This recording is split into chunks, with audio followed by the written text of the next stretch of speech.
والسلام علیکم ورحمۃ اللہ وبرکاتہ۔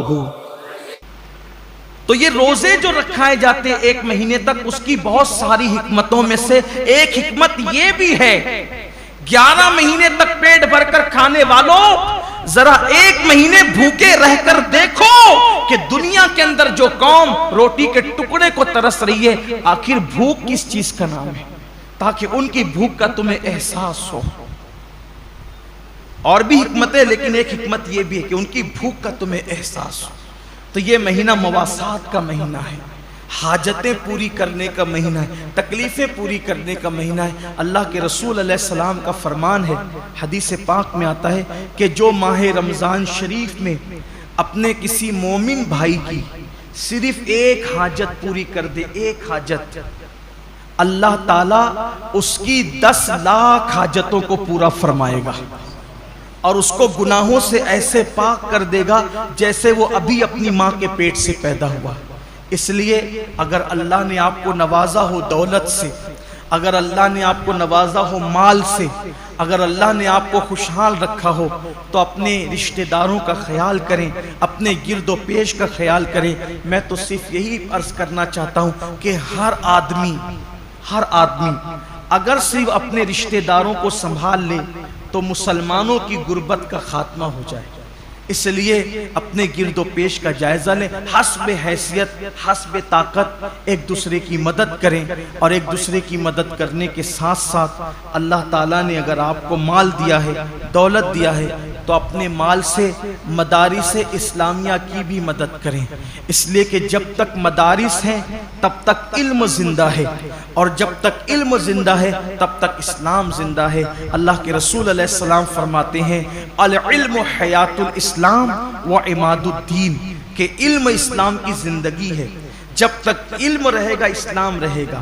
اچھے امام آپ کو مدرسوں سے ملتے ہیں، اچھے خطبہ آپ کو مدرسوں سے ملتے ہیں، اچھے رہنما آپ کو مدرسوں سے ملتے ہیں۔ کچھ لوگوں کو مدرسوں سے بڑی چڑ ہے، یہ یہودیت کی فکر ہے، یہ نصرانیت کی فکر ہے، یہ مشرکین کی فکر ہے، مدارس سے نفرت اور اہل مدارس سے نفرت۔ یاد رکھیے، مدارس کا تعاون کرنا اسلام کو فروغ دینے میں ایک بہت بڑا قدم اٹھانا ہے۔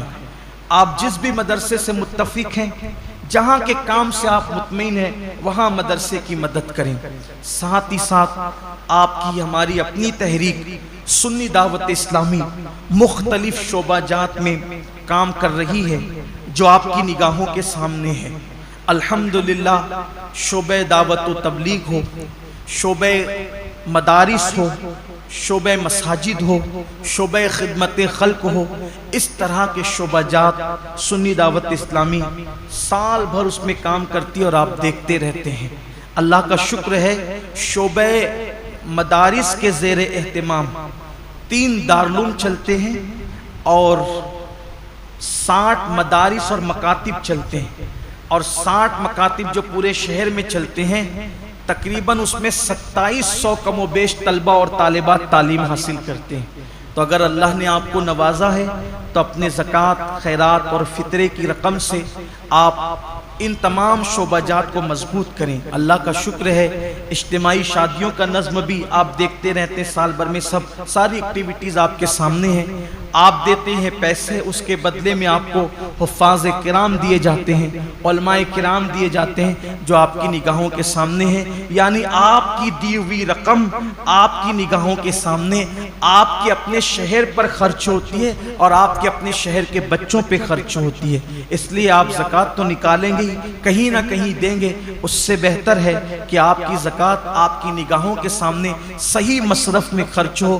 اس کے لیے آپ ہمارے ذمہ داران سے رابطہ قائم کریں۔ مثال کے طور پہ مسجد کے ہمارے امام صاحب حضرت مولانا حافظ و قاری غفران رضا اشرفی صاحب، وہ یہیں آپ کو موجود ملتے ہیں، آپ ان سے رابطہ کر لیں۔ ہمارے عثمان بھائی ہیں، ان سے رابطہ کر لیں۔ ہمارے جمیل بھائی ہیں، ان سے رابطہ کر لیں۔ دیگر احباب ہیں، لیکن میری گزارش ہے کہ آپ شعبہ مدارس و مساجد کو اور تحریک کو اپنے عطیات سے، زکوٰۃ و صدقات سے ضرور مضبوط اور مستحکم کریں، تاکہ اللہ تعالیٰ کا دین مزید فروغ پائے اور دین کو اللہ تعالیٰ مزید ترقی عطا فرمائے، ساتھ ہی ساتھ اپنے رشتہ دار اور احباب کا بھی اور اپنے آس پڑوس کا بھی خصوصی خیال فرمائے اور خصوصی توجہ فرمائے۔ اللہ تبارک و تعالی پوری امت پر کرم کی نظر فرمائے۔ سید امین آپ کا ادنا